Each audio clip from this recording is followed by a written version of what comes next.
Welcome back to the Outdoor Adventures Podcast. Today in the studio, I've got my cousin from over the mountain, Dylan Mazour. Hey, Dylan. Hey, how's it going, guys? Good. And my brother Charlie just got off of 2 shifts at the fire department, so he's looking fresh, bright-eyed, and bushy-tailed. Oh, always. Yeah. Yeah, Charlie's rearing to go, you can tell.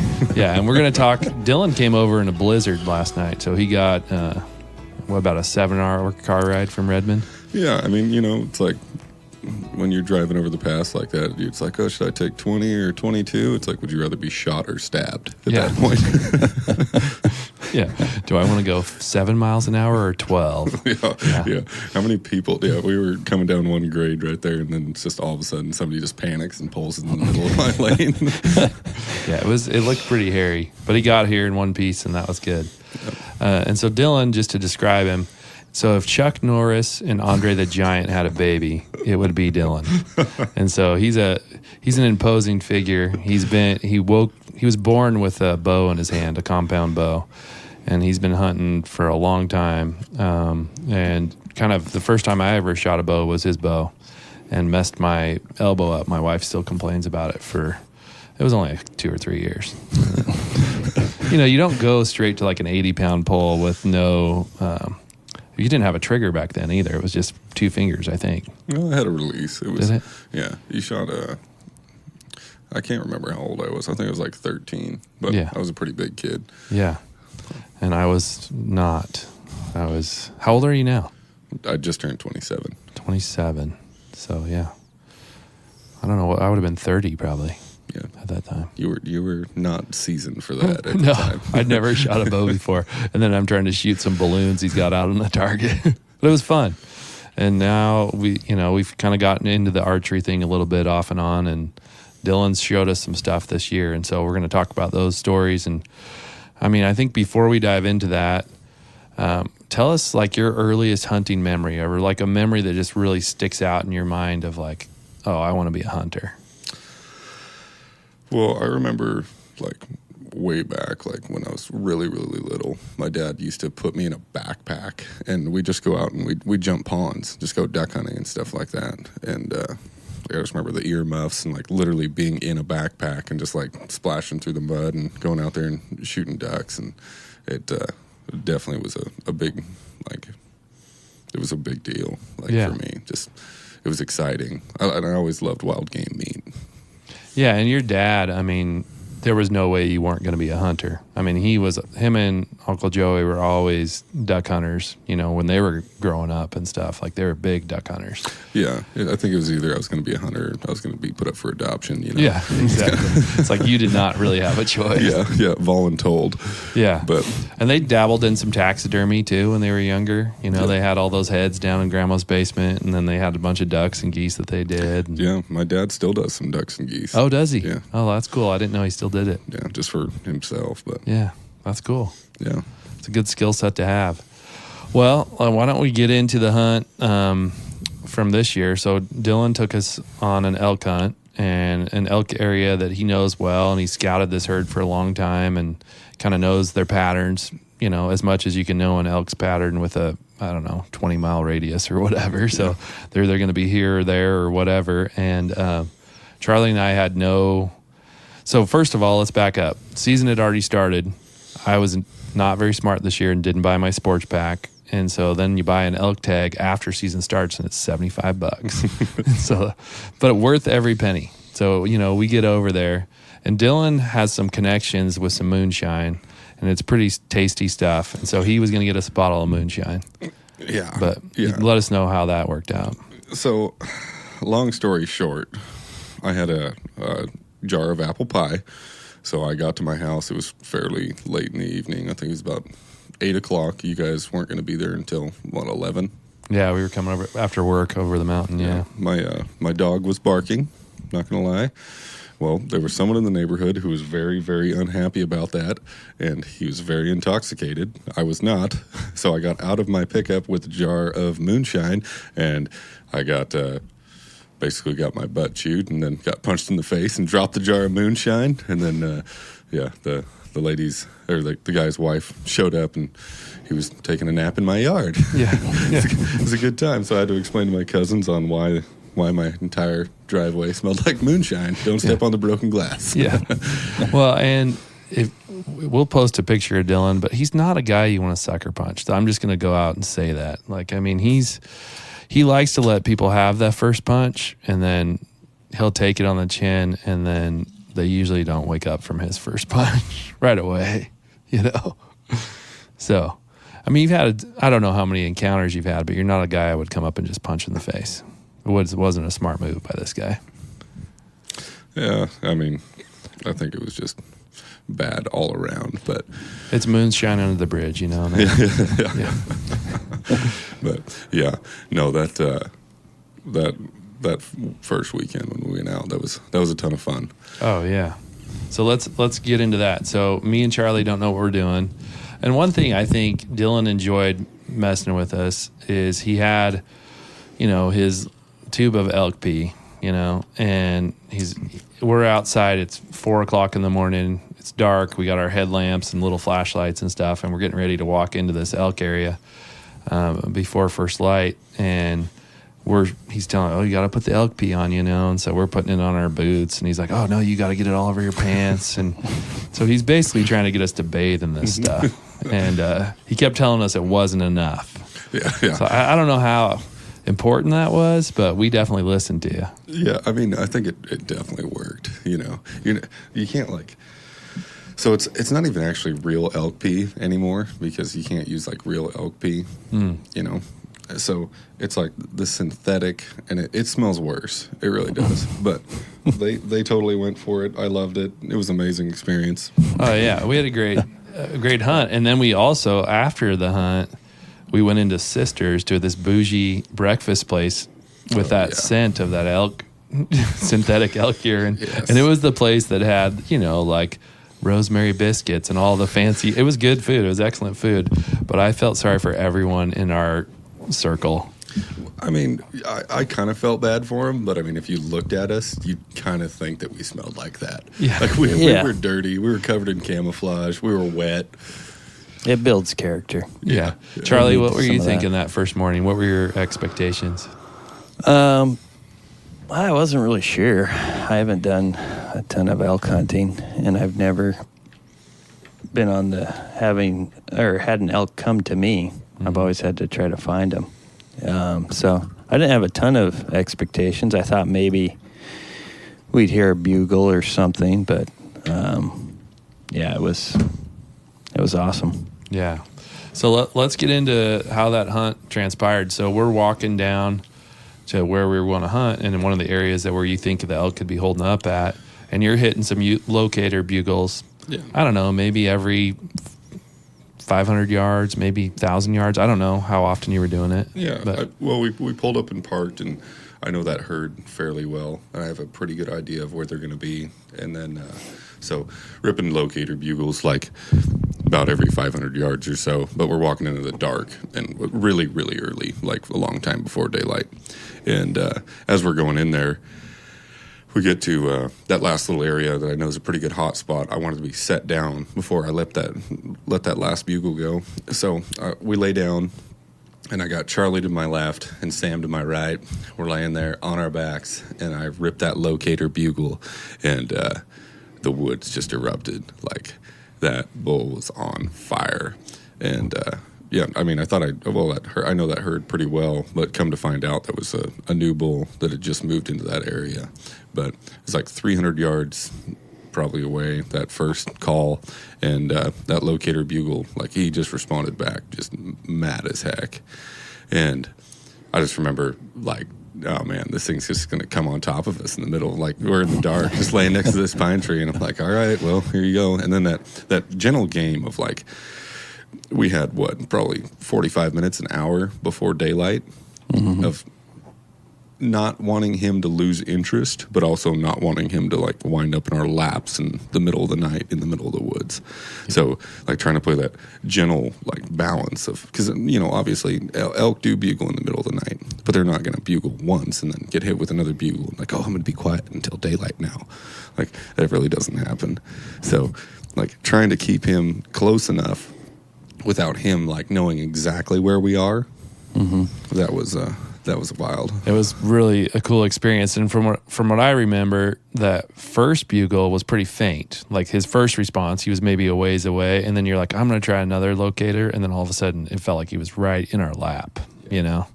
And you held him there till light, basically. And you staged me and Charlie up.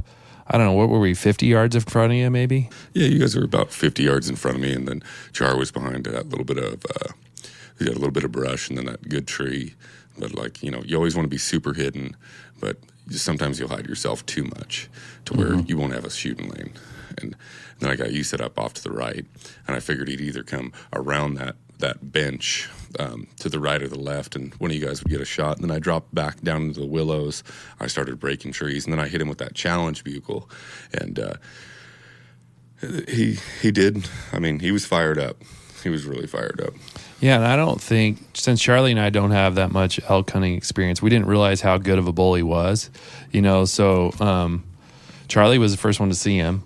And from what I remember, he was just like, elk, big elk, you know, you know, and I mean, obviously big branch bull, you have him on trail cam as a 6x7. Yeah.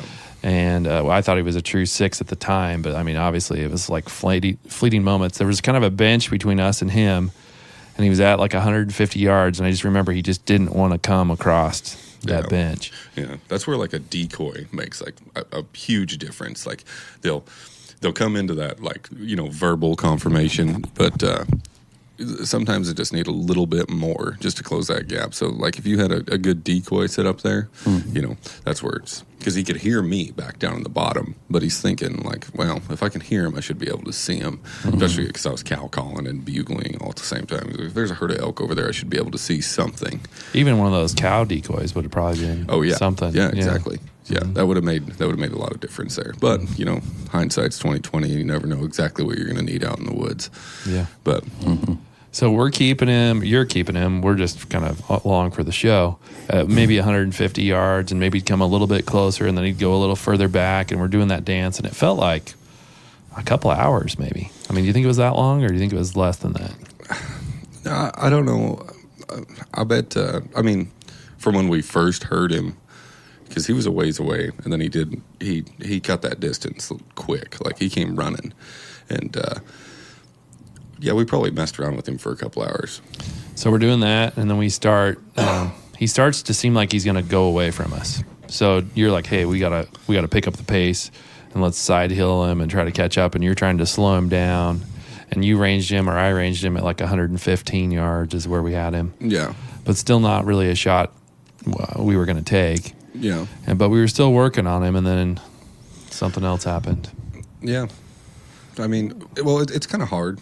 Like, you have to get in that bubble for that elk to, like, really, really, like, you have to get in his house for him to be, like, really fired up in daylight. It's so open out there. You can see really good. But really what spoiled that was that other hunter just came out of left field and just ripped, like, the meanest bugle you've ever heard in your life. Like, that, like, you're thinking about a 6x7 out in the wild and, like, how mean he sounded, and then you got some kid with a bugle tube who doesn't know how to bugle. He's a nice guy, but just... Yeah, so we hear this huge challenge bugle coming over the hill, and then I think that bull was like, nope, these are people. I'm done. So then he was gone. So... And then we hunted a little bit longer, and I think, did we hunt till dark that day? Or we went home for a while, and then, or we went and had breakfast, and then and everyone got to enjoy our scent at the restaurant, and then, then we went natural odor. Yeah, and then we went back in there for the evening. Yes, and we didn't find elk in the evening, but there was a nice 4-point mule deer that we saw. Yes. Mm-hmm. I missed that back. That was a pretty long shot. I don't remember what the range was, but it was uphill, and you had the tag, and it's kind of fading light too. Yeah, it was. It was right at the end of shooting light, probably. You know. Yeah. But and then the next day we get back in there, right? Yeah, we got back in there. Took pretty much the same path that we took in the day before. Didn't hear too much. I don't know if we heard any bugles or not, and then we, I think that was the day that we ran into those spikes, wasn't it? Yeah, I think so. Because we had 2 days to hunt, right? Yeah. It was just a Saturday and Sunday type deal. Yeah. You know. Yeah. So we went out there, skirted along. We hit that marshy area. There was nothing out there. Then we could have crossed out through kind of the more open stuff, and we were cow calling, ripping like some real like weak locator bugles and stuff.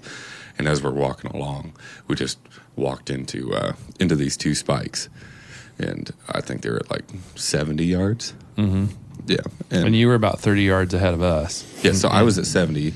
Yeah, and you guys were at probably 100. And we couldn't see the elk from our angle because we were kind of around the corner, and you're like, elk, you know. And yeah, and I'm like, if you see a bull, shoot it. Yeah, you know? So, yeah, they're standing there broadside, and I knocked an arrow, and I let one fly, and I thought it for sure like he was dead, but yeah, I guess I hit shoulder blade because remember we found that arrow later. Oh yeah, yeah. And this guy, so Dylan's a guy that I have so much confidence. As soon as he drew his bow back, I thought we were going to be gutting an elk. You know, because you've been very successful, and you killed your elk at 100 yards last year. Yeah. So I mean, you're pretty confident with your bow, and you know what you're doing. And so, anyway, he shoots, and we didn't know at the time that he'd hit this thing. By the way we reacted, we didn't think he was hit. You know, he just seemed like he was totally fine running. There was 2 spike bulls, but then he held them to about 100 yards. Yeah, and he called you were calling like crazy, trying to get him to hold up. Yeah. You were, and somehow you're filming it with your iPhone as you're screaming at these bulls. Yeah. Well, they wheeled around and they ran out there to about 120 yards, and I just started ripping bugles and cow calling and everything. I mean, they were coming into the calls before, and come to find out, I thought I just had a clean miss, but come to find out, when I found my arrow, I had about half an inch of penetration. And that broadhead just completely failed. Yeah, so it was a mechanical broadhead, and we just had a total failure. It didn't look like it totally opened, and it was bent all funky, and it definitely hit bone. Yeah. And that elk just shook it out like it wasn't even there. Yeah. And I mean, that elk was fine. There was no, I don't think it probably didn't feel good, but it was like he ran into a sharp stick and was like, oh. Yeah. I mean, we held him there for 20 minutes after that, just calling and cow calling, bugling, and we got to watch him. Yeah, and eventually the big branch bull came in, and after we moved him for a while, we were getting close to where we were going to push him onto some private ground. Yeah, and we didn't want to mess him up for future hunts, and so we were kind of backing off of him, and they're at about 250 yards, and all of a sudden that big branch bull comes back in, and it was like he gathered up those 2 satellite spikes and helped him get back to the golf course. Yeah. So. Yeah. But I mean, for Charlie and I, like, really, I mean, I've archery hunted a little bit over here at the coast, but it's so dense, and like we've seen some elk, but I've never had them respond to calls like these elk did. Yeah. It was just such a wild experience. Yeah, and it's kind of funny because usually Roosevelts are more responsive to calls than Rocky Mountains are. But yeah, no, I've hunted on the coast a couple times, and my number one rule on hunting on the coast is you want to be the second guy through the brush because the first guy's going to get soaking wet. Yeah, let him blaze the trail for you. Yeah, exactly. Charlie, what was your takeaway from those first couple days of elk hunting? Well, that first day when we were laying there in the dark and bugling, and I was just shocked, really, how quickly he closed the gap, and I thought for sure he's going to be right on top of us. I was just looking around. Yeah, because sticks are breaking. Yeah, because it just sounded like they were right on top of us. It was crazy. And then, I don't really know how to distinguish an elk based on its call. I have a little more insight after this trip, but was not expecting just this monster walking through the brush when I first caught a glimpse of him. I mean, it looked like one of those trophy bulls from Cabela's or something, just coming through the brush, just super neat coat on him, and it was just kind of surreal almost. Yeah. He was super gray. Yeah. That's what I remember, just like he was definitely a good elk. And I mean, for he and I being fairly novice in the elk space, I guess, especially archery, I don't think we realized how good of a bull he was. until you were excited. And they were like, oh, man, he was a Oh, guy. well, I realized it when I first saw him. I was like, oh, my gosh. Well, yeah, I mean, I never put eyes on him until we were going to come up there to move a little bit. I mean, he sounded raspy and mean and old, but once I walked up to you guys and went over to the right a little bit, and then I got to see him at like 1:15, I was like, oh, my goodness, yeah, okay, now I get it. Yeah, that was an experience we'll never forget. You know, I mean, it would have been cool to harvest him, but it just didn't come together. You know, but I thought for sure, just the way he was moving, he was going to pop out on your side. It looks like he was heading right that way, but he just got stuck in that little area, and he kept circling. Yeah, I didn't see him till he was at about 150 yards. But then I got to see him full broadside and kind of like all his glory walking through, and I was like, dang. Yeah, get to see those back scratchers. Yeah, it was a really cool deal. And then that next day, after we have those encounter with those spike bulls, we're on the way back home, and we had driven this area, and it, you know, to get to where we were hunting was right off of the highway. And I asked you boys, I was like, hey, was that deer here yesterday? And then now in Oregon, we have this salvage permit where you can harvest roadkill. And I've wanted to do it, but I haven't done it. And I go, I don't, that deer was fresh from last night. It's pretty cold still. I think we should go get that roadkill. And you guys were both like, I don't think you were too jonesed about it, but I pulled the truck over anyway. And so Dylan's like, she's pretty blown up inside. Let's just, you know, do the gutless quarters. Gutless quarters and get the back straps and take the good pieces. But we're right on a main highway. And so people are driving by looking at us, and we didn't really bother to get too far off the road. And they're watching us take apart this doe. And so I'm filling out the permit for a salvage permit on my phone. And I'm kind of glad that I got it going right away. Yeah. Because the next thing you know, we have a county trooper comes pulling up behind me. And, what are you boys up to? And he's like, yeah, I've gotten a few calls about you guys harvesting a doe on the side of the highway here.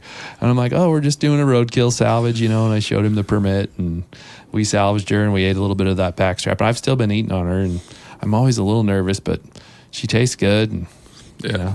I think we're good. I think it would have, that first day when we brought it home, remember I cooked some up and it was good. Yeah. She's super tender, I can tell you that. I was a little nervous. There was a little more rigor mortis going on than I'd like when we first pulled up on her. I'm not recalling rigor mortis. I thought. Oh, that neck was pretty stiff. Yeah, true. It's hard to tell with all the broken bones. It's roadkill. But. No, you're right. Now that I'm thinking about it, but I don't know. I think going forward, if I was to harvest a roadkill, I'd need to see it, I think, killed in front of me. Like, I'd want to see the impact with the vehicle, or, know the person. Or have a timeline. Yeah. Well, I mean, you think about it, it's like if it's in your neighborhood or something.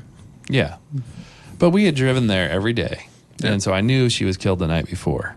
And I was thinking, okay, it's only 9 o'clock in the morning, or maybe it was 10. Hasn't been too long. Yeah.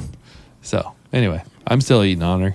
Yeah, we haven't died yet. We'll be just fine. Yeah, my GI issues are the same as they always are, so I wouldn't know the difference. Yeah. Moonshine, it'll clear it up. Yeah, exactly. A little BV. Yeah, black velvet, it'll cure what ails you for sure. Yeah. So then my son and I came back over to try it again with you one morning. I think it was a Saturday morning. Yeah. And we went back in there, and we didn't bump into any elk on that time, but we hunted with your son, Caden, too, and Michael, my son, and we had a good time with you guys. I can't remember. I think we went to breakfast afterwards, too. Yeah, we did. And Michael he grew out of his hunting boots, so he's wearing rubber boots, and he had a bee fly in his boot and sting him. And so he just starts yelling, "It's stinging me! Ouch, ouch," or something, and sends his boot flying in the air. And so then I went to the store and got him some baking soda and kind of treated his wound. But, he was so specific about it. Like, we were walking through the woods, and he just, like, I know it hurt, but he's like, "I'm getting stung by a hornet." Like that exactly. And his boot just goes like 15 yards straight up in the air and comes down and lands. And he's just hopping on one foot to get away from that boot. Oh, he was swole up pretty good, too. I mean, they got him pretty good. And we were going to grouse hunt on the way home, with the original plan. And we're on the way home, and he's like, "Dad, I just want to go home. I'm not going to keep hunting with this bee sting, And I'm like, okay, it's okay, buddy." So, and then Charlie, you went back over there, I think the following weekend, right? Or was it the same? No, it was, I think, the next weekend. Yep. Yeah. Yeah. So talk about that trip a little bit. You guys saw some stuff. Yeah. Well, we went out. It was the last weekend of archery season. And you had gotten a bull already? Yes, During the week? My tags were filled. So between that weekend and when Char came over, I'd filled both my tags. I went out onto a different place, actually, this little chunk of BLM, and where I'd heard there was some elk hanging out, and I called in a bull that came in completely quiet, and I stood up too soon and started walking over, and I bumped into him at probably 25, 30 yards, and he wheeled around and ran out there, and I had a mechanical arrow knocked at that time, and I unknocked that, and after I'd bumped him and I put on a standard, just 3-blade, old-fashioned broadhead, and I let that fly. I knew it was a pretty good hit, and I walked up there, and it looked like somebody was just walking with a garden hose, so I called like several of my buddies, and they were all heading out there. Actually, Char called me as soon as I fired that shot. Oh, yeah, I did. Yeah, and he was like, "Yeah, so what's going on?" I'm like, "Dude, I just shot a bull. Like, I'm gonna call you back."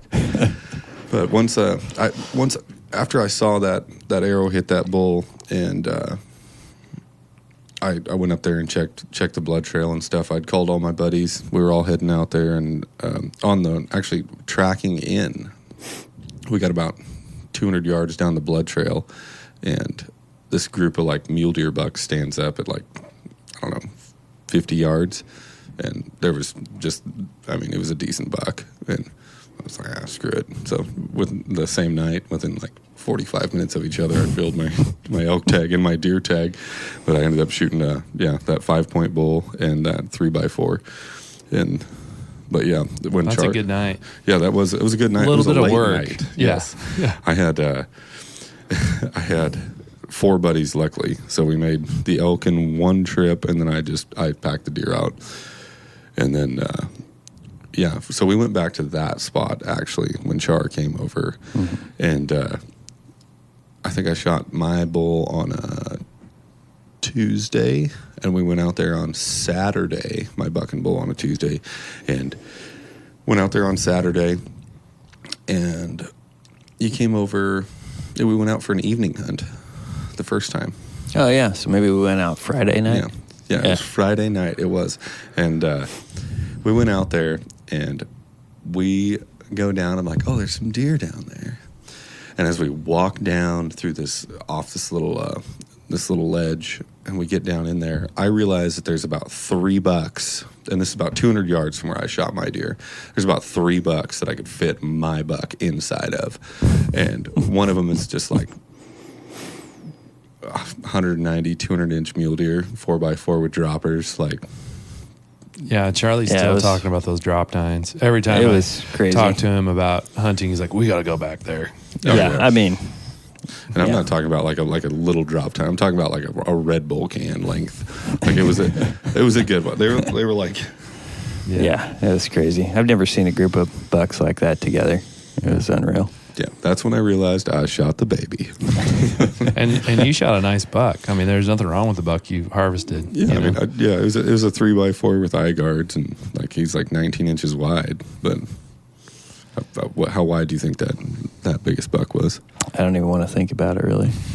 I mean, he had to be, 32? Probably. Yeah. Yeah, it's crazy. Me in my youth, 32-inch waist. Not anymore. I do the Jerry Seinfeld now. I just scrape it off and write it in with a Sharpie, But, yeah, we went out there, and we ran into those bucks, and then a ton of elk sign out there. And I think we hunted there the next morning, didn't see anything, and the next evening we hunted there again. Saturday evening, and we ran into that cow. Yeah. And then you had to go, we had that morning on Sunday to hunt. Oh, yeah. And then you had to go back midday. So we went out to another spot on Sunday, and we definitely covered a lot of ground that day. Yeah. But Were you calling the whole time too, or were the elk responding? Or I think peak rut for the elk this year hit a little bit earlier than it usually does. Like that first weekend when we went out, I feel like that was basically peak rut. Like they were fired up with the action that we had, and then that last weekend, I don't think we ever heard it. Yeah, I don't think we did. We might have that first morning we went out. Yeah, but it was just once. Yeah, it was pretty far away. Like he wasn't fired up like they were that one weekend. well, even though when you killed your bull, when you guys were working on him, you said there was a bunch of other bulls just around you. Oh yeah, when I killed that bull, we were tracking the blood trail down. I'd already got the deer out, and then we finished tracking the bull down, and he went off down that ledge that I was talking about when me and Charlie went down to see those bucks, but he quit bleeding. He was out of blood. He was just running downhill, and I mean, it looked like somebody drove a D4 cat down that hill. He was just running over juniper trees and sagebrush and everything else, and we got down there to him, and I still had my bugle tube, my bow, my reed, and I heard a bugle like close, so I ripped a bugle back, and it was like there was a herd of like probably 100 elk with like 6 or 7 bulls that were just absolutely on fire at like 30 yards. My buddies that are there helping me pack out, they're like, "You need to stop right now. Like you're gonna get us killed." Like we were shining flashlights at him, like couldn't get him to leave us alone. It was wild. Yeah, they were fired up. Yeah, You took one of their people. yeah. That's Fred. Yeah. He told the best bedtime stories. No, that's an epic night, though. I mean, that's a night that, overused word, obviously, but when you kill a bull and a buck in the same night, like, I don't know how you beat that. You know? Yeah. No, that was... Your freezer's full. Yeah. That was pretty rough. I think I shot that bull at like 4:30 in the afternoon, and I shot the buck at like 5:15, and I did not get out of there until 1:30 in the morning. Yeah, and you're a pretty darn good cook with wild game. I mean, I know you've had some experience cooking it up, but you cooked us up some duck breast while we were at your house, and I've never really eaten duck, and I was like, that's the best duck I've ever eaten. I've eaten it in restaurants, but I've never eaten it wild game duck. I've always been I've tried some goose and never really thought it was all that. I thought it was a little livery. But, man, you fired up that duck breast, and it was really good. So. I mean, I can cook meat, and, like, I do enjoy cooking wild game. But, like, I wouldn't say I'm a good cook. I'd say that I can cook meat pretty good. Well, I mean, it was good to me. Charlie, what'd you think? Yeah, it was great. Well, and you guys together invented a new hors d'oeuvre while we were Yes. What did you guys name it? God, I don't know if we gave it a name. I mean, I think it'd just be the white trash popper. The white trash popper. So it was Brunschwager and a jalapeno. And what else? Was there anything else on it, or is that it? Maybe some onions or something. Yeah, maybe some onions, but maybe you charred the jalapeno a little bit. Did we put duck on it? I don't know. We might have. Yeah. Did we put bacon on it? No bacon. We didn't bacon wrap it? No. There might have been some venison involved. I don't know. I've upped the recipe a little bit since last time. It's still in the development stage. Yeah. It was good. It was. I thought it was pretty tasty. Yeah, we call it the clogger. We got good genetics for that too. Our bodies do well with cholesterol. Yeah. So another just kind of fun thing that happened that time was one of the days, and I can't remember when we were for that first weekend. We're dog tired because we stayed up with you. I mean, we don't get to see you that often, so we stayed up having a good time with you and eating food and having a few different beverages. And then we get back from the morning hunt, and your kids were over, and they wanted to watch a movie. And so your daughter puts on something on Netflix. I think it was Puss in Boots. Yeah, well, you would know. You got to watch a lot of it. I think the best part of the whole thing is that like Cam and Joe went, and she's like, "I'm gonna get you guys blankets." And I'm sitting over here alone. She was so sweet. Yeah. Kanan snuggled up to Sam. Cam and Joe snuggled up to Charlie. She grabs some blankets and like stuffed animals and stuff. And I'm just sitting over there like, excuse me. She just like curls up with Charlie like I'm chopped liver. Like, no. So we're watching Puss in Boots that has this like a mean wolf. It's like the latest version of it, right? And so I tell her, I said, I get kind of scared when we watch that movie. And she's like, I know what I'll do. And she runs and gets us stuffies. And she's like, if you get scared, you just squeeze onto that stuffy. And so it was the sweetest gesture. And that's how the stuffies came into play.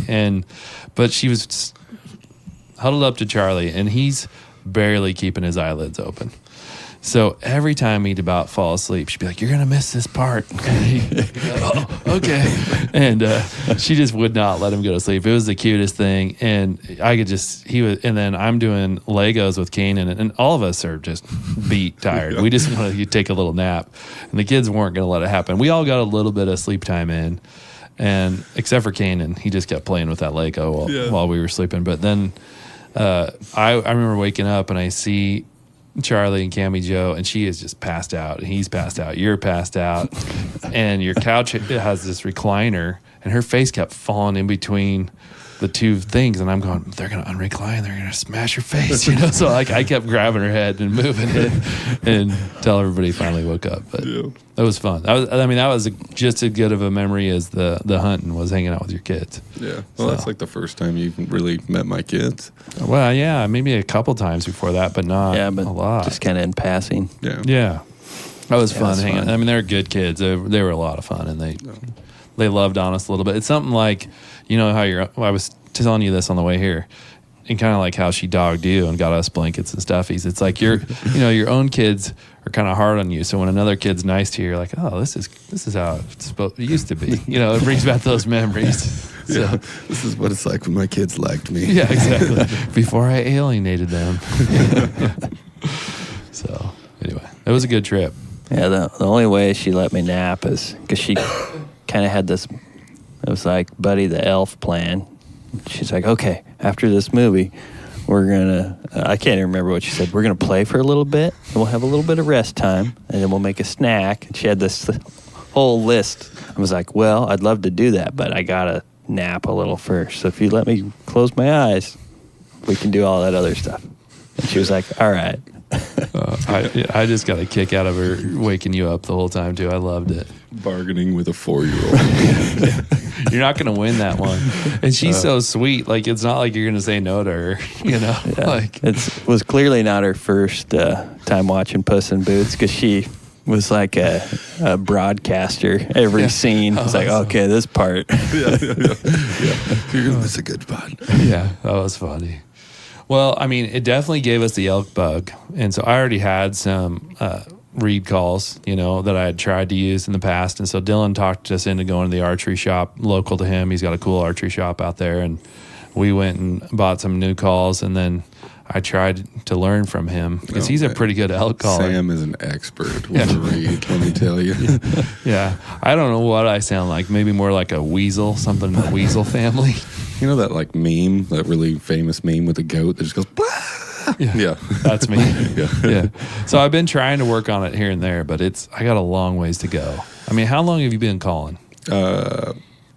Probably, since I was like 12. Yeah. So you got a little bit of a head start on me. Yeah. But I mean, I've been hunting public land elk since I was like 12 years old too.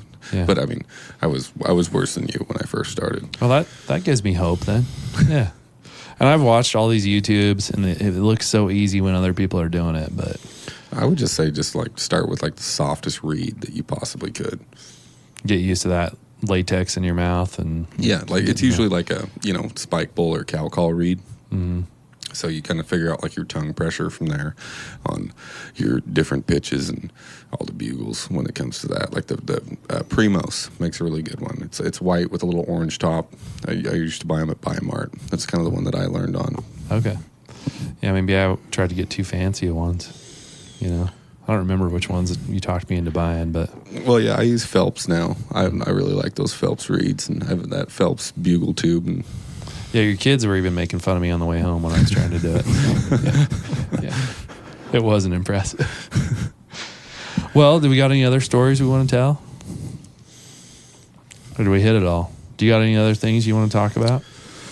I mean, I would just strongly just suggest that if you were going to archery elk hunt, like if you are going to use a mechanical broadhead, I would have it be very, very close. Like You definitely don't want to hit that front shoulder. No. I mean, you don't want to hit that front shoulder regardless, but you will not get through it. Like I was shooting, I have a 34-inch draw, and what, 80 pound or 70 pound? It's 70 pounds. It's a brand new Hoyt, and I've shot that thing through a chronograph, and with an Easton Axis 200 spine with a 100 grain broadhead. Like through a chronograph, it's like 330 with a hunting setup, and it's like the arrow is so heavy. So it's not the arrow or the weight or the speed. It's literally just the broadhead wouldn't do it. Like with a fixed blade broadhead, like you could take that to Africa, like you really could. When you're thinking about like it's way over 1,000 grains, that arrow and broadhead setup. Yeah, and I mean, I think we were all shocked by that. It was just we thought it was a clean miss, you know. Yeah. And then we went and recovered the arrow, and we're like, oh man, there's a little bit of blood on here. And the broadhead broke in half. Yeah, it was crazy. But yeah, I would. Yeah. But I wasn't worried about that elk at all because he wasn't. Oh, yeah. He wasn't bleeding. He was running good. You know, he was still pissed. Yeah. Yeah. He hung out for 20 minutes. He's like, ugh. Yeah, you definitely woke him up a little bit. Yeah, exactly. He was like Michael with his boot, you know, that hornet got him. And he was, I'm getting stuck by a hornet. Yeah, exactly. But you've killed some bears too. I mean, you've gotten some good bear stories. I mean, with your bow. Yeah, the black bear story was actually I was sitting in an open back blind basically, and I was brushed in pretty good, but it was. I used like this naturally brushed in area with one little entrance, and then I used a pop-up blind that was one-sided for the rest of it. So I'm in like this maybe 20 foot by 20 foot area, and I'm just sitting there and elk calling a little bit, and it sounds like a D4 cat coming through the woods, and this is this is like 2018. But it sounds like a D4 cat coming through the woods, and I see like out this little hole in this open front blind, a bear just hauling butt right by me, and then another one right on its ass, and like they're growling and snarling, and it sounds gnarly. So like my adrenaline is immediately going. So are they fighting with each other, you think? Over something? Yeah, they were. And then behind that, I hear more crunching, and it's literally walking like right down the trail that's going to pop out in this open back blind, like this whole brushed in area. It's going to be like the battle royale. And I'm like, what is that? So I like crawl across this little 20-foot area, and I peek down the trail, and it's a bear, and it's just walking right down. It's going to walk like it's its trail. Well, I brushed in the other side of that trail. So I took my bow and I pulled back like a quarter of the way because like I'm scared, you know. I'm scared. I didn't even have a pistol on me. Like a quarter of the way, and I let an arrow go into the brush, and I knocked another arrow, and I peeked down the trail, and that bear literally stopped, saw me, stood up on its hind legs, and like puffed up, and this is like 12 yards, and I just remember it had like that great big white patch on its chest, and I aimed for the bottom of that, and I let that arrow fly, and it set its front legs down and never took another step. Like it folded immediately. Like the sense of relief in that moment, like the only thing that I could ask for that was better in that moment was like clean underwear. Yeah. That was it's a cool looking bear too. I remember when you sent me a picture. I mean, he's a good sized bear with that big white patch on the front. He's a cool bear. Yeah. That's a crazy story. Yeah. And then I remember like archery hunting up on the pass actually, and being like 16 years old, getting way back in there, way too far, and hunting alone, like 2 miles from the pickup, and a couple cubs literally like ran up a tree right in front of me, and it was getting late. I was young, dumb, way too far from the pickup, no flashlight. I just remember hearing jaws popping in the brush. That's never a good noise. No. Oh yeah. Well, I mean, you don't think you could walk backwards for 2 miles out of the woods? You can. Especially when you're 16 years old. Yeah. In the middle of nowhere alone. But yeah, no, I actually have pictures of those cubs up in that tree. To remind you of what not to do. Yeah. Like don't be like me. Yeah. Put a pistol on your hip, bring a flashlight. Yeah. Yeah, just be more like aware of your surroundings. Don't walk up on cubs. Yeah, no, that's Sal. I mean, she followed me out of those woods it felt like she followed me all the way out, but I'll bet she quit after. I'm sure she followed me for 800-900 yards. And I mean, it's so thick up there. I mean, she was within 15 yards of me, just popping her jaws. I could hear her like smacking brush, and like I see the brush shaking. I never really saw her. I never got like a look at her face. I saw like her hind end a couple times. But I mean, I was absolutely sure I was going to die. Yeah, you don't want to play with Mama Bear. Yeah. You would have had a different looking face, probably. That could have gone a different I couldn't way. get much uglier. It's okay. Well, we hunted a little bit with each other when you were real young on your dad's place. And then you took me, I don't remember this, but on an archery deer hunt one time in the snow. Yes. And we saw some does. We never saw a buck, but the snow you had us in was about 3 feet, and I was not prepared for that. I was in my camo and I think my Danners, and I showed up, and you're like, "Oh, we're just gonna go on this little trail over here," and then I don't know, 4 to 6 miles later, as I'm trying to keep up with you, and you're trudging through the snow like it's not even there. But it was a fun hunt. I had a good time with you. I think I was. How old was I then? Gosh, I don't know. I have the pictures on my phone. I'll have to look back at it. But it was probably so shaggy. It was probably 4 to 6 years ago, somewhere in that range. And I mean, where we were hunting was also a skiing area. So like there was people skiing by us, and then we're these 2 dudes in camo walking through the woods. Yeah. Oh yeah. We went to 2 spots that day because I remember we were going to meet you up there, and then I sat up there. I got up there early, like half an hour early, and then you were like a half an hour late. That sounds about right. So I just remember sitting up there, and like so many people would stop, and they're like, "Are you okay?" I'm good. Yeah, I'm going to go hunting. Yeah. Why are you sweaty? I drink too much coffee. I'm okay, I promise. Well, I know you definitely gave us the elk bug this year, and we definitely want to get better at it and learn how to call, and we'll do it again. And the nice thing about that archery elk thing is you can do it every year. So, yeah, I mean that was over the counter, Mm-hmm.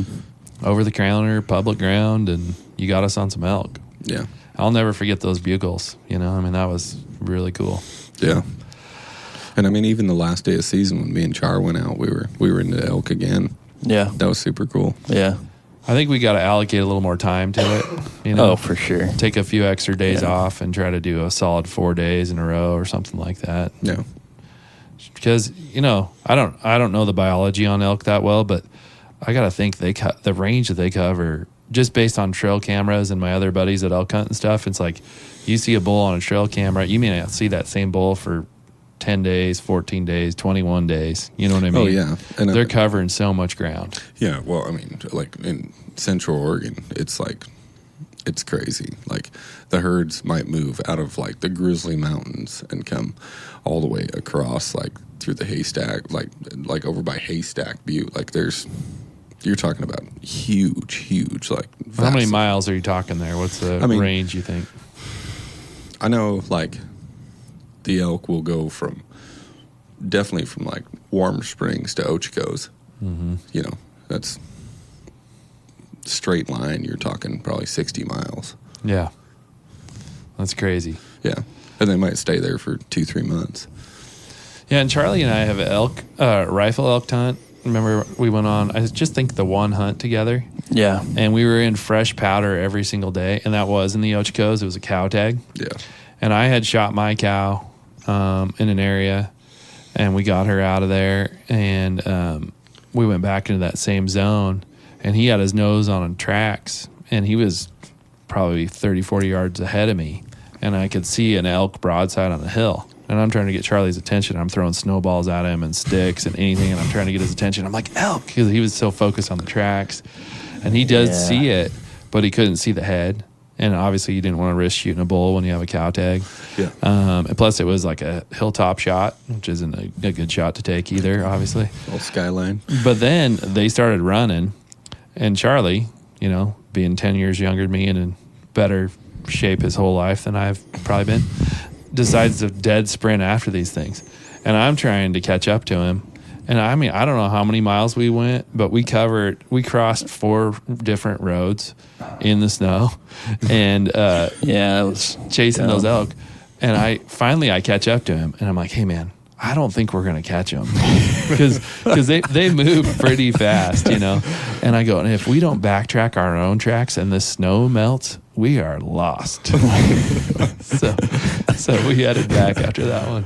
But that was a good trip too, but just a different kind of experience. Yeah. I kind of like the idea of bringing them to me, you know? Yeah. That's the joy of hunting in the rut. They're desperate. Yeah, and you sound pretty good, I guess. Or mean, one of the two. Yeah, no, I sound a wimpy. Yeah. They're like, that guy's got cows? How'd he get cows? Yeah, I'll beat him up. I'm going to take him down. Exactly. You don't want to sound like so wimpy that you sound fake. Yeah. You know? You want to sound like, you know, like a satellite bull. Mm-hmm. You don't want to sound like a old Fast Eddie coming out of the marsh. You know? Yeah. Half elk, half grizzly bear. Yeah. Yeah, that definitely got him running pretty quick. Yeah. Well, Dylan, thank you for coming. Thanks for braving the mountain and taking the time this morning. It's always good to spend time with you. We had a lot of years go by where we should have been hunting with each other more than so we need to make up for some of that lost time. Absolutely. Have some more adventures together. So, yeah. Charlie, thanks for coming in after working 2 straight shifts too. I mean, oh, no problem. Yeah. Yeah. Charlie looks just so fresh right now. Yeah, he holds it together. He does. Can do it. Yeah. All right. Well, thanks for coming on, guys. Thank See you. you later.